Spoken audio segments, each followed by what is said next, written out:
And we are live. And we are live. And we are live. And we are live. And we we should be having notes and doing that. Wow, Because talking money. that's what we should be doing. Anyway, we are live, ladies and gentlemen. It's a good afternoon to you and yours, and welcome to it, man. We call this it's a rep for Oral Popping Chats. My name is Vigan Kosi, and I am the host, and I'm not alone, making sure that we sound proper and we look amazing. It is Happy Paleng behind the scenes, giving us all things technical. And today I'm so excited, trying to contain my excitement because I'm like, trying to scream and get onto. Okay, I'm not gonna get onto the table, but I'm almost tempted to. I think you can see the gorgeousness on my left, your left. I'm left-handed, so everything is left. Yes, I'm joined by such gorgeousness. Let me just give you a brief background of who they are. I wanted to use the she, her pronouns, but I'm not sure if that's how you go. They're fine. All right.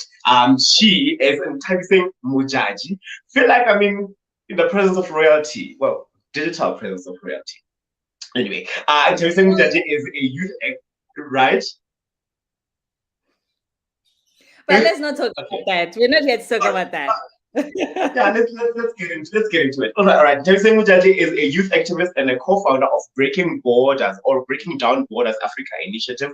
Modjadji is Rhodes University's graduate with a Bachelor of Arts in Sociology and Political and International Studies. Nthabiseng has also completed a public policy and analysis of African development program through the Thabo Mbeki African Leadership Institution, now called Thabo Mbeki African School of Public and International Affairs. Nthabiseng Modjadji is a program manager for Leaders Who Dare to Dream Foundation, through which she co-founded a Pan-African youth engagement and social justice program called Breaking Down Borders Africa Initiative in 2016. As a co-founder and program manager of Breaking Down the Border or Breaking Down Borders Africa, Modjadji is responsible for a program that has created linkage and ties with youth for over 60 states in Africa and the diaspora. Modjadji is a cohort of the Nasir, I'm saying that right, Nasir Fellowship for International Yes, Leadership in 2021. World Youth Forum in 2019, and a Youth 360 program by the United Nations Allies of Civilization, and in partnership with the Search for Common Ground, and a recipient of the UNAOC's Youth Solidarity Fund, and recipient of the Sunday World Unsung Heroes Awards 2021. Modjadji is recently initiated the creation and launched the BDBA, this is Breaking Down the Borders Toolkit series, a series of ebooks of youth allies and advocates addressing Afro-xenophobic racial injustice and the safeguarding of the rights of migrants, refugees, and asylum seekers. I don't have to. I don't think this 3-4 paragraphs do justice to things that you have done, but no, nonetheless, as no, no. collabo, That's justice. It's a lot. it I was does. like, why did I edit that? I just forwarded it. Yeah. I was All right. just Well, I'll take you. I'll take your word for it. But I'm sure it sounds. I don't know how it sounds. Tell me, how does it feel when somebody reads something, or read something out that is about you, that speaks about you and the work that you've done. it's weird. It's weird because it's like in my everyday life, I'm just waking up, doing my job, waking Mhm. up, connecting with my colleagues, my peers, my community. I am literally every day just doing my checklists, and Yeah. just going about my business. So it's hard when it's like put on paper that all those things are amounting to all of these other things. They're like, Yeah. so it's always just like, okay, who's that person over there? Because I just wake up every day, Yeah. with like my mission and my purpose in life, and I'm never thinking about all this other stuff. And Yeah. yeah, so I'm always just like, I don't know. I should have just been like Nthabiseng Modjadji, like from All right. Hamagal, like like I don't know. Yeah, I got you. Yeah. I got you. Well, for me, I think more still needs to. I'm a. I don't know if overachiever is the right word to describe myself, but I like it when somebody who is, you know, I want to say peer, but youth, and they are accomplishing so much. And you read about it, you see it, you hear about it, and you're like, oh my God, I so wish to be in that business space. And I'm like, there is a lot that still needs, or that still this person can do. And I'm sitting here while reading or going through this, and I'm like, she's going to do something much more to add into the more that she already has.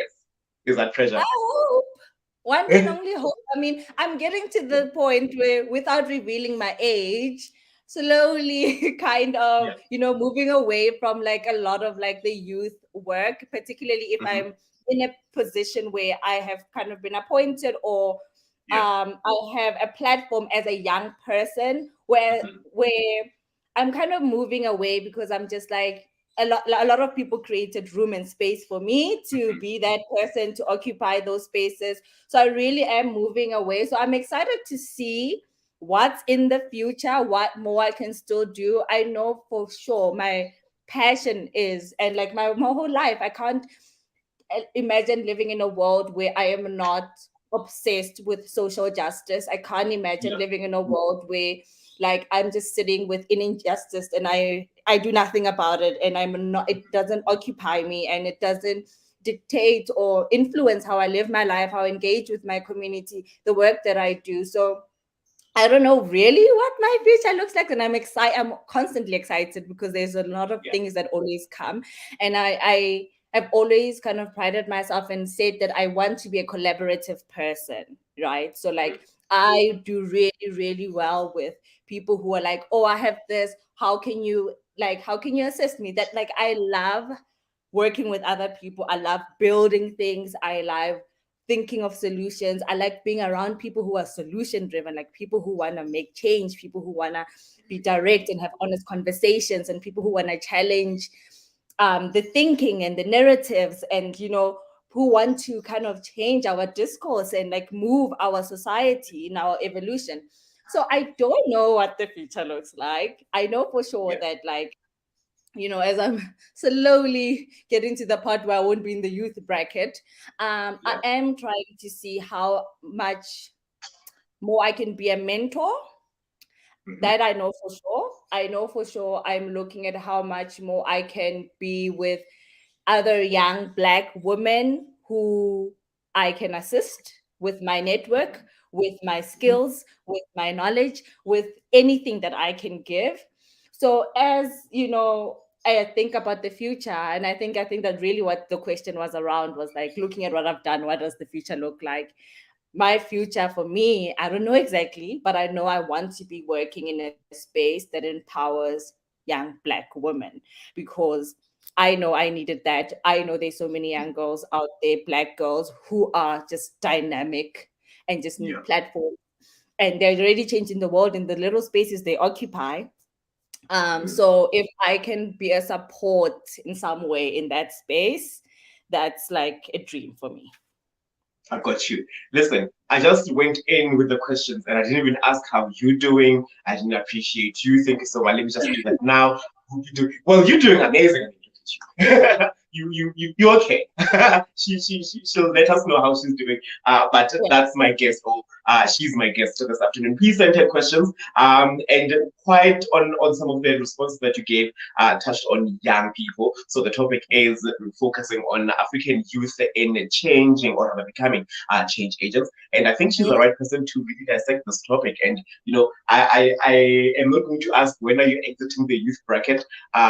Sort of, but yeah, I really want to, I really want your insights and your pearls, as you gear up to do other things. But like I said, be looking for questions and to engage in this conversation and look at African youth as change agents. When you look at the work that you have done, Mm. you know, I don't want to say dated from when, but from however long you could think. do you see yourself as a change agent, and perhaps maybe also dip into the current work that you're doing with breaking down the borders?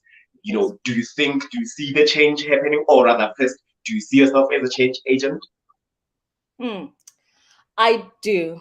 I do. Yeah. I do. And I think that all of us have it in us. And I think all of us, in some way, small, big Hmm. way, play a role in change and, whether it is negative or positive, right? So Yeah. you could, in your like, you have a lot of young people who are despondent, who are not really participating in anything, right? And even in their lack of participation, they are changing the world as we see it. And Yeah. so I think in any kind of space, in any way, I definitely do see myself as one, because I've always really been a self-starter, and I've been a person who doesn't necessarily need a lot of affirmation.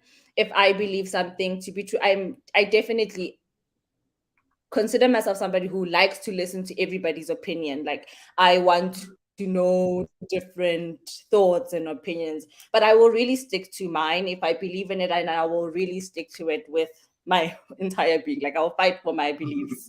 Yeah. So yeah, I do think so. And I think I'm very proud of the work that, myself and my team has done over the past couple of years. um we always say, like, it's tough in the like the civic space, because there's just, like, the issues around funding, there's issues around, like, Hmm. it's a lot dealing with, around, and also on a personal level, sometimes the challenges you're dealing with, or some of the topics and lived experiences you're hearing about you when you leave. Somebody has, like, kind of not dumped, but, like, told you now their life story and their challenges, and now you're not, Yeah. there's no space for the counseling, and Hmm. where are you Hmm. dumping all of this stuff? Yeah. Yeah. So it's a lot, dealing with a lot Got of you. things. Yeah, a lot of challenges. But I do think at the end of the day, I do believe that I'm a change, like a change maker and a change starter, because I started something. I stick to my beliefs. Together, or young Black women to come together, to collaborate, to engage, to share their lived experiences, to literally find each other and change the world. And I will always want to be a peer amongst other women. And so yeah, I think so. I think I'll own it. I Yeah. think I'll Own own it. it. You are a change agent. I want us to talk about, because I think in now your response in you being a change agent, you're touching on igniting that collaborative effort, that collaborative relationship, going around finding people that really want to be part of the change. Mm. Would my assumption then be correct? And I think I also read it on your bio about that being much great work, or some parts of the work that you do with breaking down the borders. Yeah. So collaboration for us is like Mhm. the same, like at the core of what we do. Like, Yeah. we call it co-creation. So in everything that we do, there's not a single project that we have done that we have not called on our peers to collaborate with us on. We never do a single thing by ourselves, because we can't say we are a youth platform and we're going to talk about the intersecting issues that affect young people if we're not bringing young people across the board, across the Hmm. spectrum, into those discussions. Like, we can't, there's that phrase, nothing about us without us. Like, we can't be Yeah. creating platforms for young people without young people coming on and participating. So in every single project that we've done, from our youth summits, we will from the beginning put out the agenda, we'll put out the theme, we'll be like, submit, what do you think this theme should be? We've had like workshops where we'll workshop our panel discussions and everything that we do. Our current project is around creating toolkits. They're ebooks, they're online, they're available to anybody who has access to the internet. We're trying to find partners that can help us make sure these toolkits are more accessible, because we know about the digital divide and everything, and we know for sure that we have this really good tool that young people can use who want to be activists, who want to be promoters and defenders of human rights, but don't have tools. They sometimes don't have the languaging to begin to have these. They can't describe the things that they see and want to challenge and all of these things. So we have these toolkits that have all sorts of skills, like how do you have a discussion with your parents around xenophobia? How do you have a discussion with your peers at school about protecting the rights of migrants and immigrants and refugee seekers? Because we know that activism really comes from the heart. You just know from like when you're in a space that this is injustice or this is wrong, like the another person should do. And like sometimes you just don't have the tool or the language or the anything to challenge or change that space. So even with our toolkits, we opened it up. We're like, we want to create these books and we want to have all of these tools inside for young people who want to be human rights advocates and come on board. So we literally were having people connecting from Tanzania coming in and people from Uganda across the continent coming in and giving in the tools they know, their lived experience, because we never do anything alone. And we know that injustice anyway, I mean, injustice anyway is injustice everywhere, right? Yeah. So that's why we always have to be collaborative in the work that we do. So we really try to make sure that we bring as many people and voices on board in all the work that we do. I got you.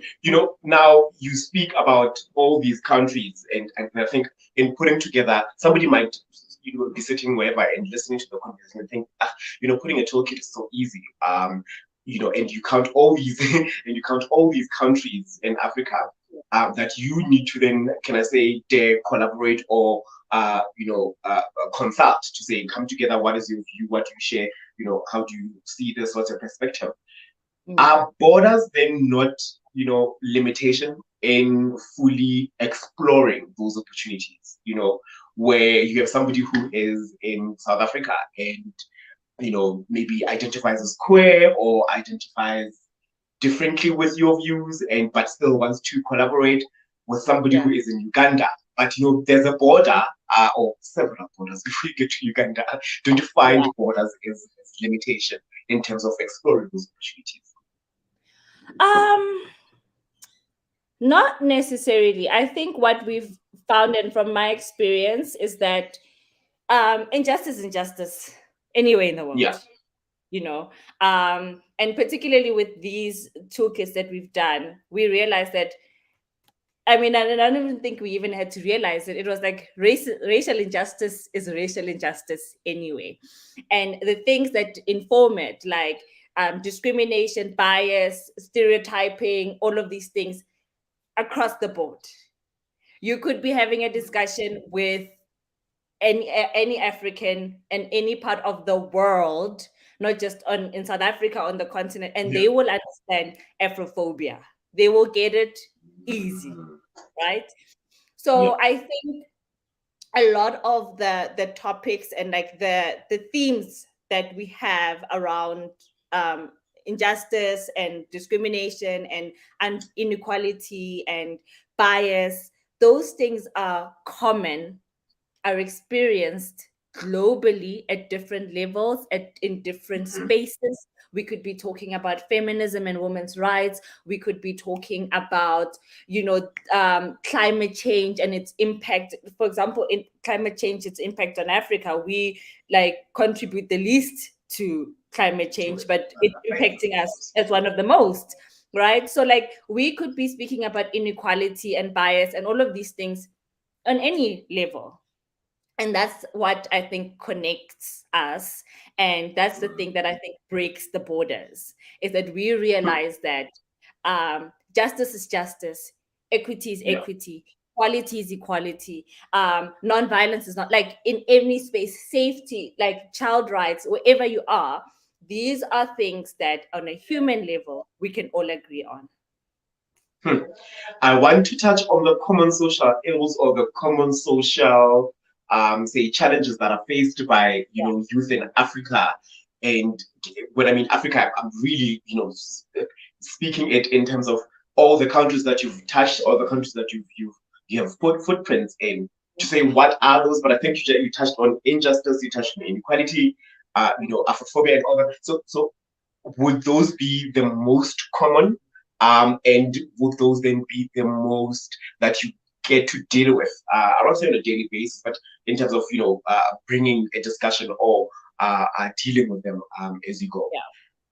I think the thing that really does come out in a lot of when we're hosting our summits, right? So we host these annual youth summits and they've gone virtual now, which is great because it's really, the pandemic really made us go virtual more than anything, but it's been great because we've extended our reach. Like previously, we would be hosting youth from like 13 African countries, 25 African countries, but now we're at like 60 different countries. We have Africans connecting from China, from Jamaica, from across the world who are plugging into our platform and they're giving their experience. So, like some of the primary topics or issues that are coming out ultimately is around youth participation, and it's around youth participation within the economy, jobs, small businesses. Young people are incredibly innovative.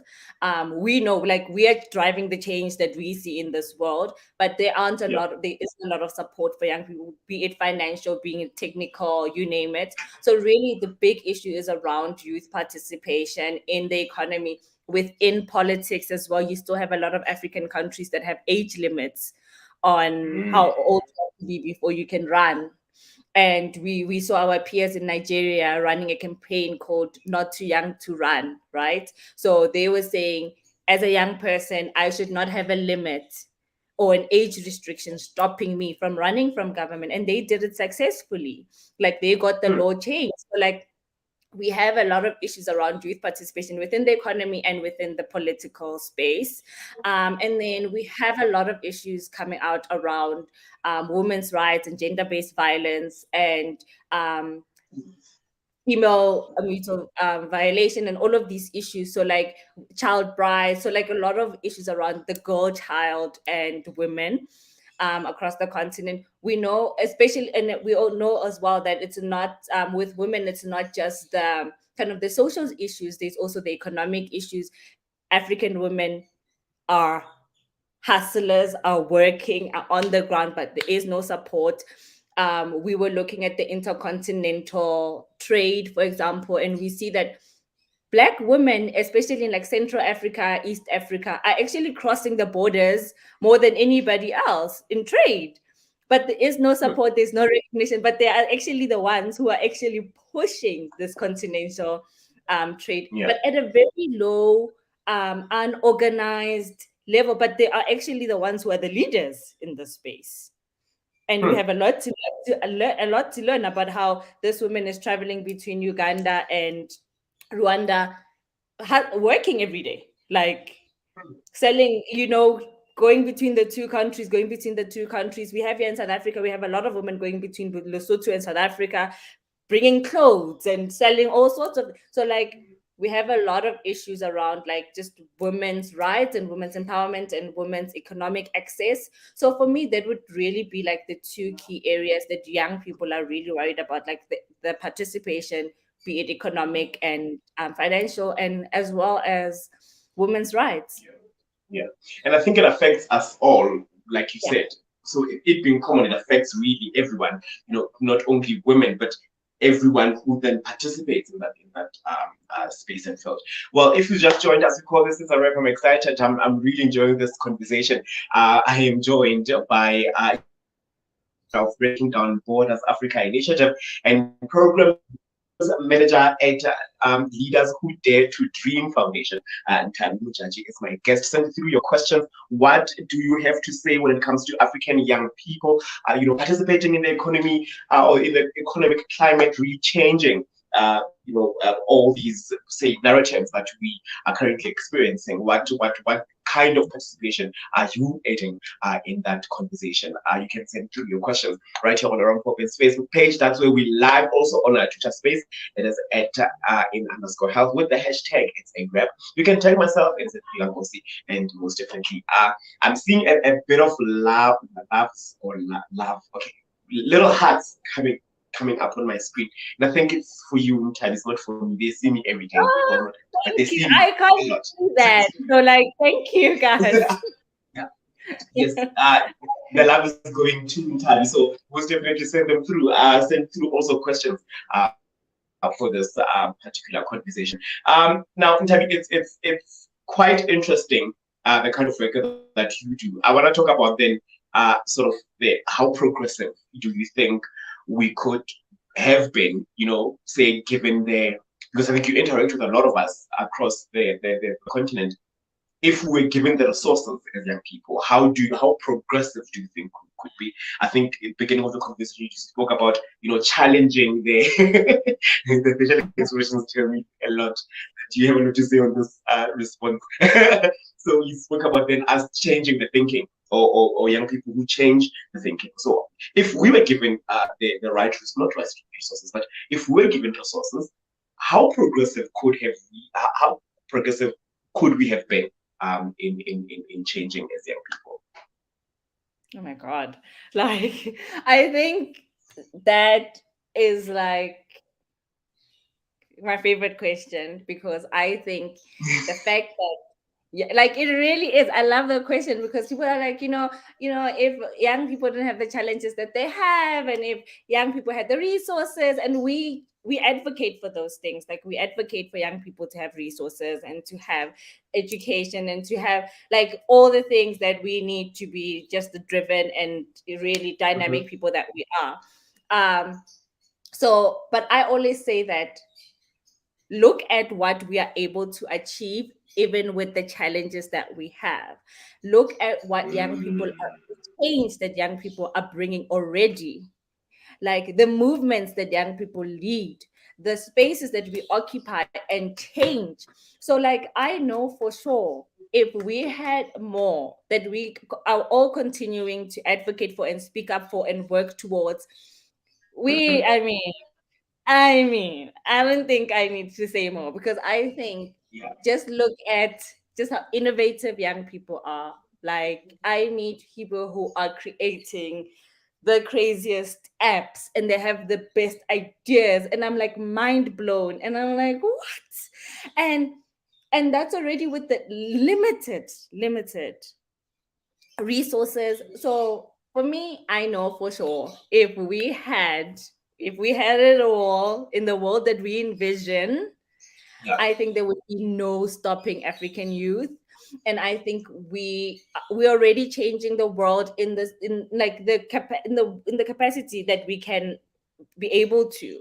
But I think we'd be unstoppable Most for sure. definitely, most definitely. Yeah, I agree with you, and I think and I'll say it's a stereotype that our African youth or African people, are not as creative or not as innovative or are not as, and we are Yeah. always painted, you know, from the begging perspective, Mm, from I'm begging, I'm asking, I can't create on my own, give me, So it's quite interesting that even with little resources, like, and I think you are well better traveled than I am to see that yes, we are limited in resources, but most definitely we become creative.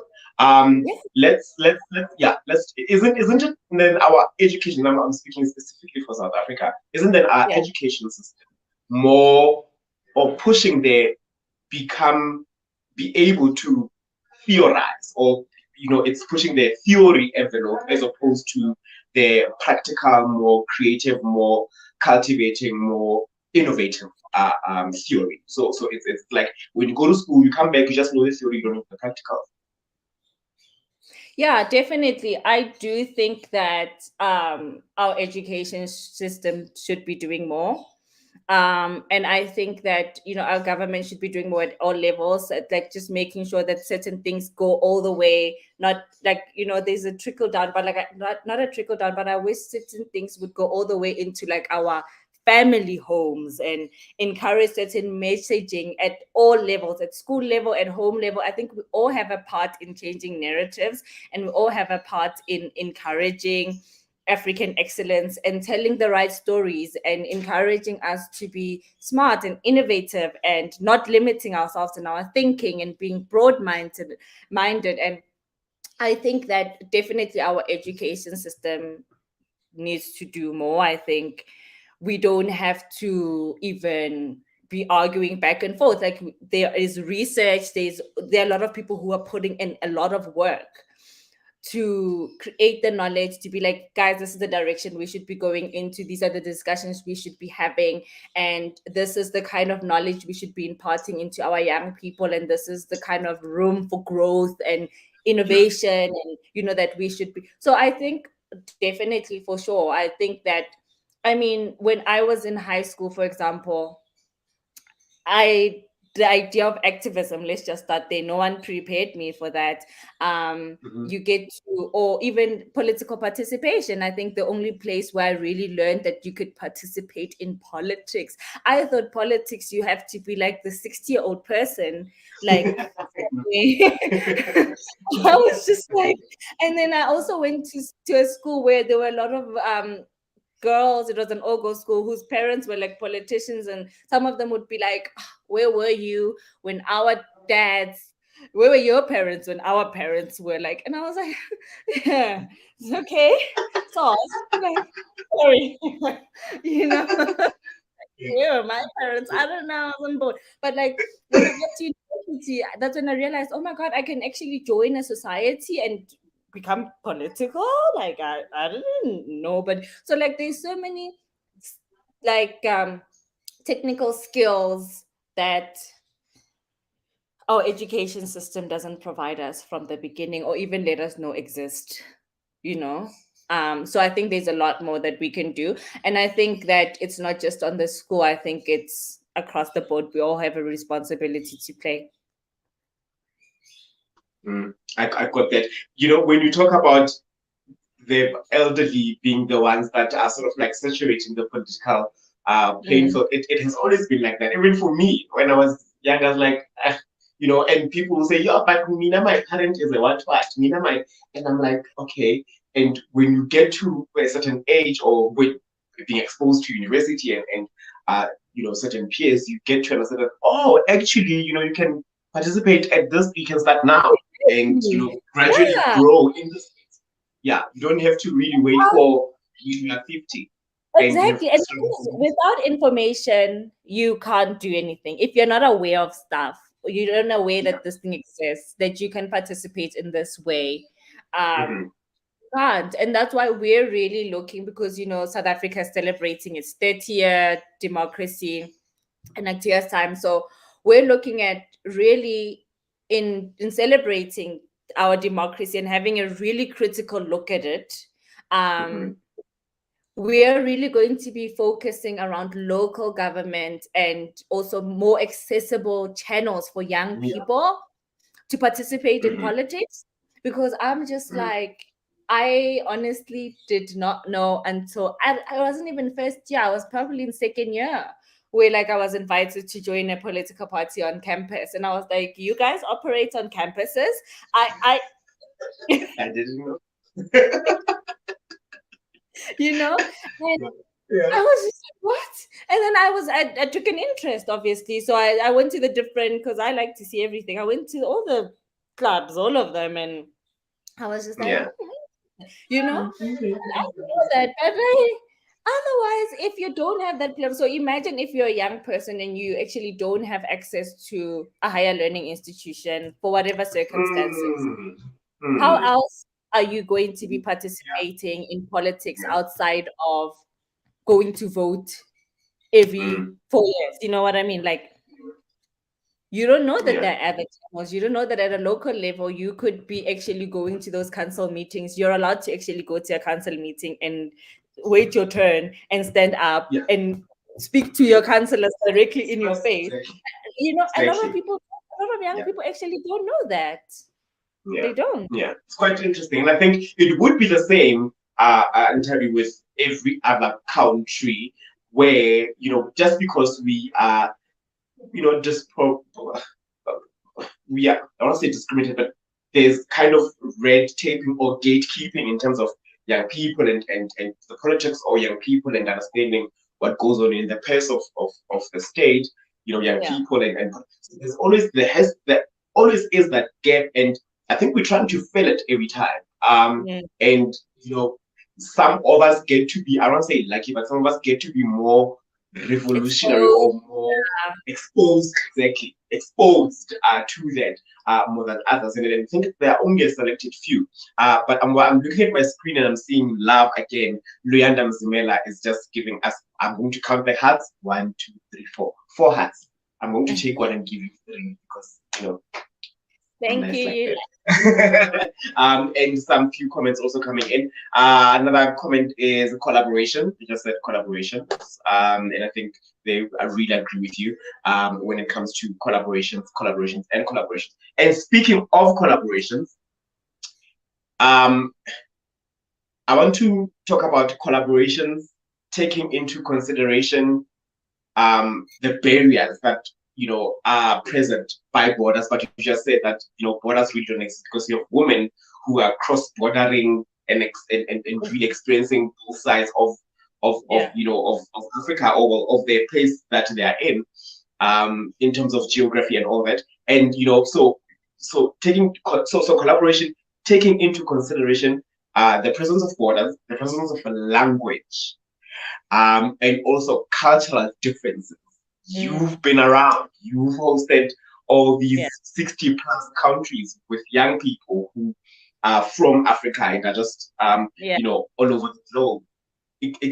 Does that then, it does exist where my culture is a hindrance from understanding who Nthabi is and how I can collaborate with them and all sorts of other, barriers that could come to play in that regard. Yeah, of course. Of course, xenophobia, tribalism, all of the isms and the phobias, they exist and they're real. And I don't think we should be saying we live in this perfect continent where, we're like Wakanda, as Africans, Yeah. you know what I mean? Like the issues, they really do exist. Like the issues are like issues that come around discrimination and bias and not wanting to, othering people, basically othering people and not wanting to engage. Those genuinely exist. But I do think that from our travels, what we've seen and like from our work that we've done across the continent is that like Africans are literally on the move. You will find like we have our diasporas within our countries across the continent, right? So like we have this image where like I think sometimes in South Africa we think like the Ugandans are staying in Uganda. Like East Africans travel across that region like nobody's business. Yeah. Like, West Africans the same. Like in the north, like I was in Egypt and I was meeting people from Sudan, I was meeting people from Libya, so Africans generally, we are people who migrate. We've been since this beginning of time, we've always been a society or civilization that is on the move. So I don't necessarily think that language and borders and all of these things are issues outside of xenophobia, outside of othering other people, outside of discrimination, outside of the history of colonization. We should never forget that those borders were not, we didn't, us as Africans, we didn't draw them. They still exist. There are still implications for them. There are still, so many francophone countries that, France still controls their treasuries, that obviously will hinder. For example, if I, as a South African, or if South Africa as a country wants to trade with Senegal, for example, which is part of the francophone countries, there will be implications because obviously the French government, they controlling their treasuries, they have their bilateral, like they could, so like it's not as easy. They have influence on the things that happen in those countries, external influences that impact how we engage as African countries, not even some, as all of us, we engage as African countries. So I think that issues are not necessarily the fact that we speak different languages, or we are from different places, or some of us look different. Like the tallest people I've ever met were from Sudan. I was just like, what is happening? I've never felt like I was this small when like I was like, Yeah. what is happening? But also for me, like the Sudanese are the most beautiful people on Africa. Like for me, I'm just like, yeah, people are like, have you met Ethiopian people? South African women are the most beautiful. Like people go and I'm like, listen, the Sudanese You, win it for the me, Sudanese. right? Yeah. But like, for me, I just feel like the language, the fact that we look different, we're from different places, those things are not necessarily the hindrances. The issues Mhm. are around the external forces, they're around issues around discrimination, social stereotyping, bias, like just othering each other. And those things are the things, those social injustices and those discriminations are the things that really are the borders that Mm, separate us. mm. I got you. Now you touched on a lot, and I want to hear your view because I have two more questions before I let you go. Just by the way, I don't know if you can tell, I'm thoroughly enjoying this. I want us to talk Me a lot too. because I'm enjoying it. I'm thoroughly enjoying this. Morgan Freeman was doing an interview, and somebody then asked them. They were a Caucasian anchor said to Morgan, how do we stop racism, or how do we deal with racism, something to that effect. And Morgan said, we need to stop to bring it up. We need to stop. You need to stop calling me black. I need to stop. You need to stop calling me a black man. I need to stop calling you a white man. And with that, then that's how I know, right? And I was like, how? Oh, okay.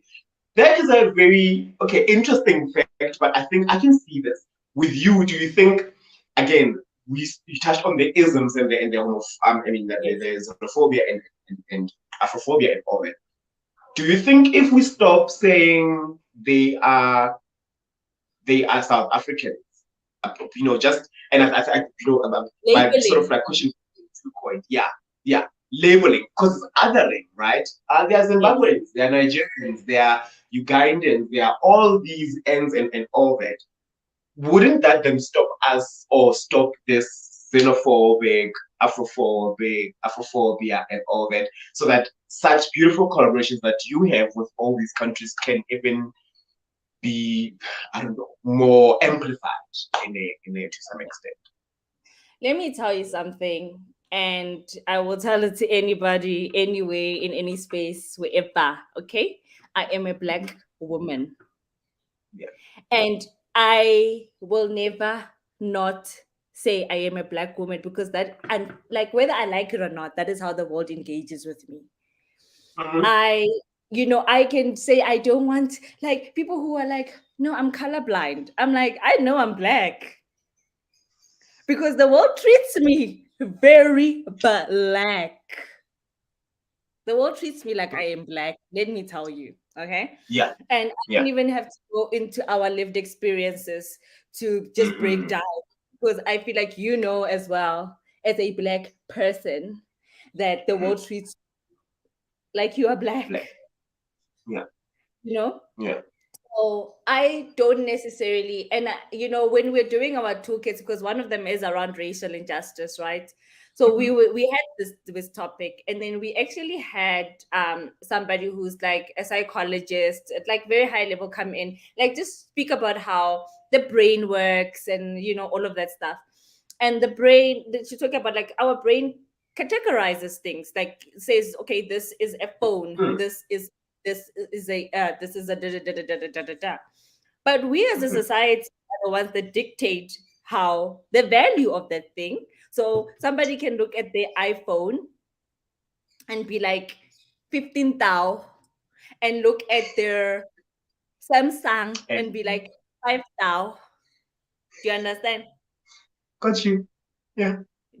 Do you know what I'm saying? Yeah. Like I see. as humans, our brains, we can't not categorize.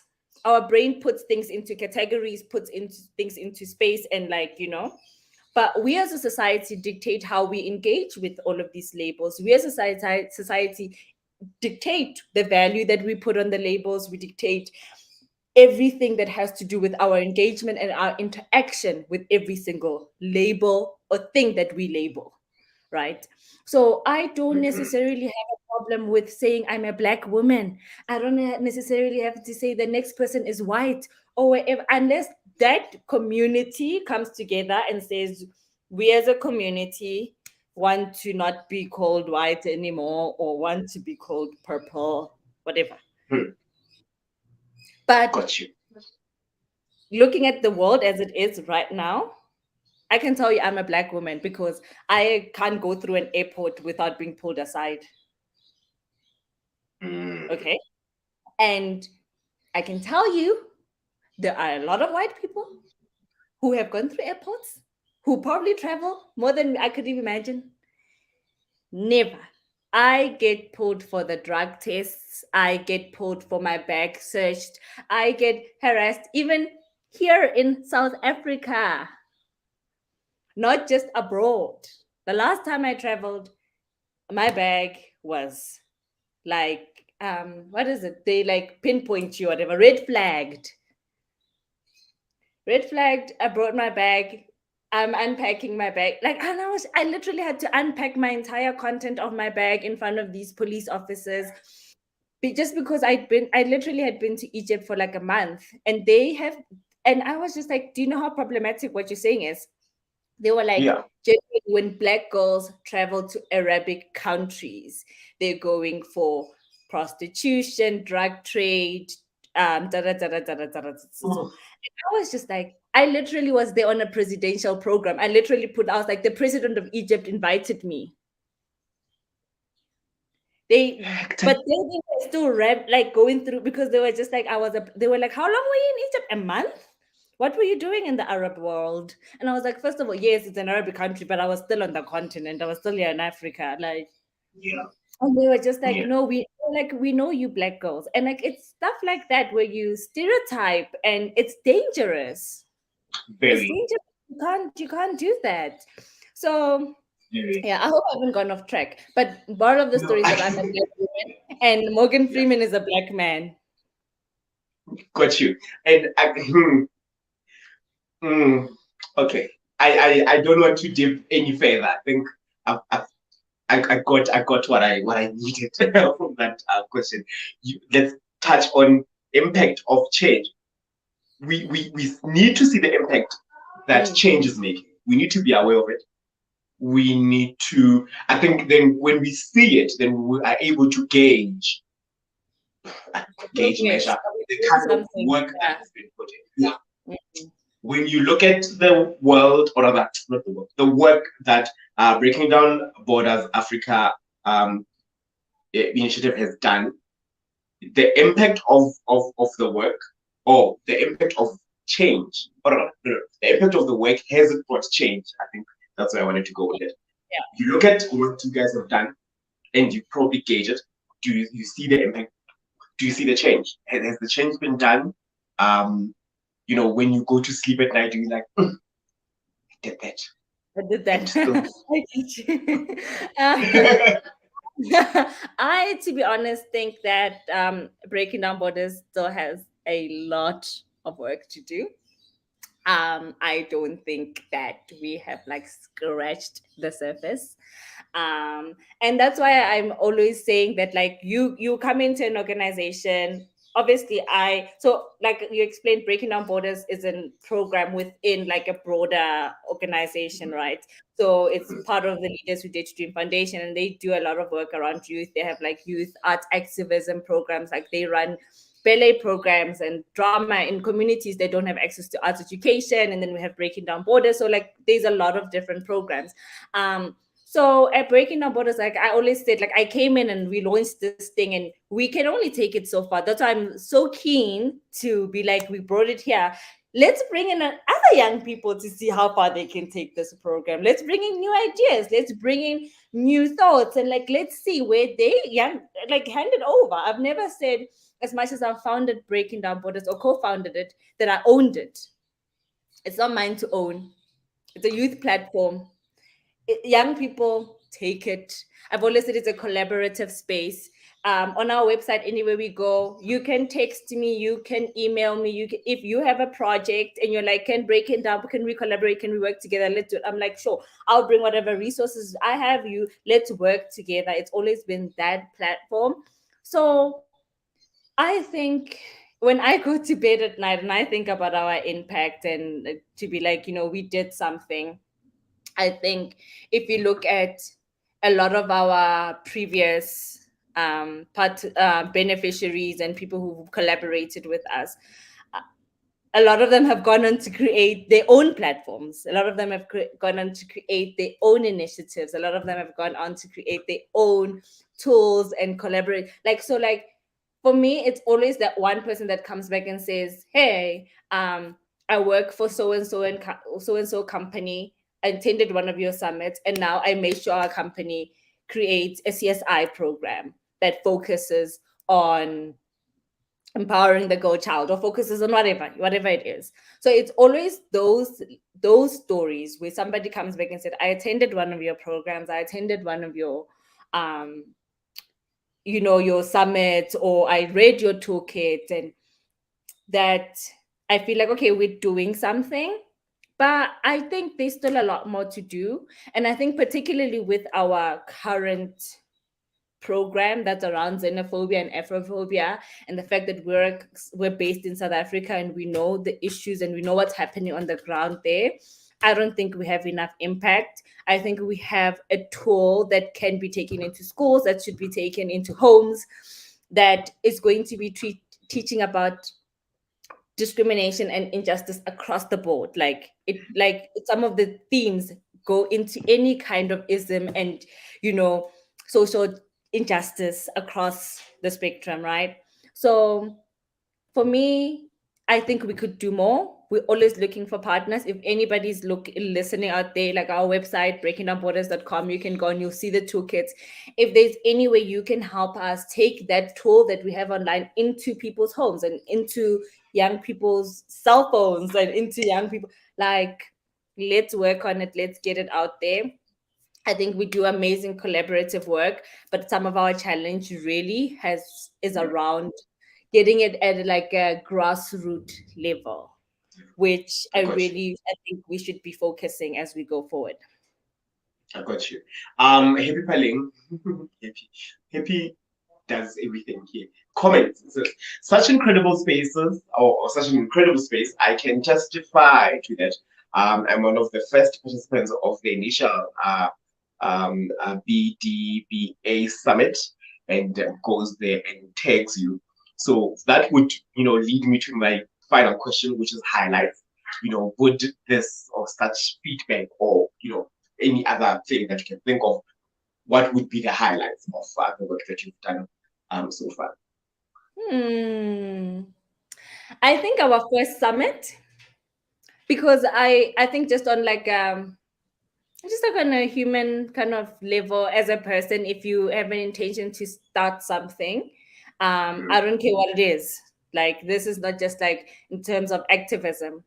If you're Yeah. anybody on earth and you have an intention to start something and you actually just go ahead and do it, Mhm. like my dad always used to say, like the thing about the journey of 1,000 miles, it starts with one step. He always used to say that, particularly to my oldest brother. So like, we always kind of remember that it's literally just that first step Mhm. that really unfolds the rest of the journey. So I think particularly our first summit, which was in 2017, and Happy attended, and it was great because what we did is, before we started that summit, we went on an Africa tour. We went to 10 African countries, and we were working with other youth organizations, and we are kind of doing a case study to see, like, in that country, what are young people doing to change the spaces they occupy. I wanted to see, what does youth activism look like in our lifetime. So that was really the theme. We wanted to see, like, what does youth activism look in Uganda, in Senegal, in Zimbabwe, in Kenya. We went across, right? We wanted to see, and Mhm. as we were traveling, we were meeting a Kunle in Nigeria who were like, I wish Kunle would meet like Zbu in South Africa. How can we connect now? Like they were like both art space, like that kind of thing. So we're meeting so many people who were like, how can we connect this one and this one? How can we connect this one and this one? And then so we're like, let's host a summit and like get all of these people in the same spaces so they can network and like learn from each other and we can learn from them. And so the first summit, I think, really was one of the big highlights.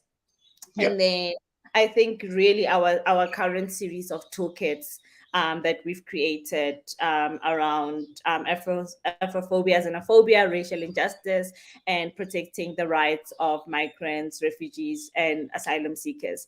I am very, very excited about the toolkit just because of like the people who came from so many different places, from so many different backgrounds, with so many different skills and tools, who came together to create this thing to empower other young people.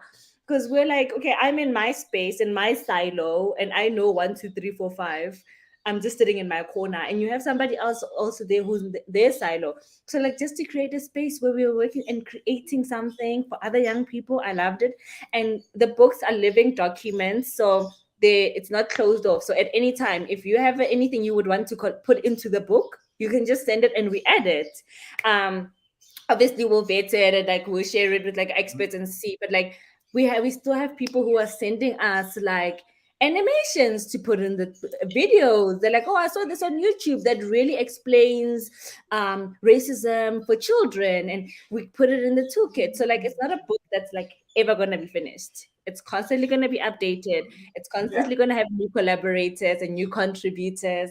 So I'm very excited. That's, for me, it's one of the big highlights. Youth activist, co-founder of Breaking Down Borders Africa Initiative, program manager at Leaders Who Dare to Dream Foundation, Nthabiseng Modjadji. I have thoroughly, feel like I should emphasize, thoroughly enjoyed this. Thoroughly. I have thoroughly enjoyed this engagement. Listen, we see the work that you do. We know what you do. It's amazing. Don't stop today. Don't stop tomorrow. If we have other things, give it to someone. Let it have. Like we know. Like it's important what you do. I think we need to validate that it's important what you do, and it really is impacting a lot of people, not only in South Africa but across Africa and diaspora. Thank you so much for being a change agent, and I've thoroughly enjoyed this engagement. Invite us to other things that you guys are doing. I would really love to. Listen, we are filled. Please invite us. As here at Pop In, 100% youth. Well, not 100%, 90-something, 98% youth, and yeah, we would really love to participate in such spaces and really engage and exchange with other young people who are doing amazing things across the continent. So thank you so much, man, for adding on to the conversation. I really have appreciated your time, and I've thoroughly enjoyed this. Thank you. Same. Thank you so much. Like, this is how I want to spend all my Friday afternoons, for real. Like, this is how to spend a Friday afternoon. I love it. Yeah. Thank you so much. Thank you so much. And it's important for us to actually, you're right, to talk. Because once we stop talking, we're going to have a problem. So we need to continue talking. And I really appreciate the invitation. Yeah, I wanted to ask you before you go, where can people engage further? Especially I'm interested in the toolkits. Where are we getting the toolkits? Which platform? How do we share them? Let us know. Yes. So the toolkit is on breakingdownborders.com. If you go there, all 3 toolkits are available. They're downloadable. They're all there. And then if you want to just see the other work that we do as an organization, on Twitter and Facebook, we're at BDB_Africa, and on Facebook we at Breaking Down Borders Africa. Okay, thank you so much. I don't want to say anything further. Thank you so much. Thank you. I'm enjoying this a lot. And yes, man, we'll definitely be in the lookout for that, and we'll engage further, especially when we come with the toolkits. I'm quite interested to find out what do they do about, and I cannot wait to get my hands on them and read. Thank you. So yeah, man, thank you so much. I'm gonna add that like the two kids are like done through like an intersectional lens. So people who were coming from different spaces. So we had LGBTQI activists, we have like economic youth activists coming in talking, because the thing about racism is that it's at different levels.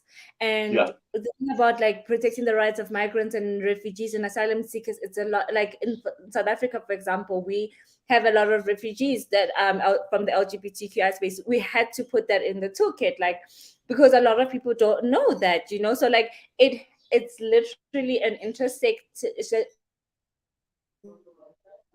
intersectional platform,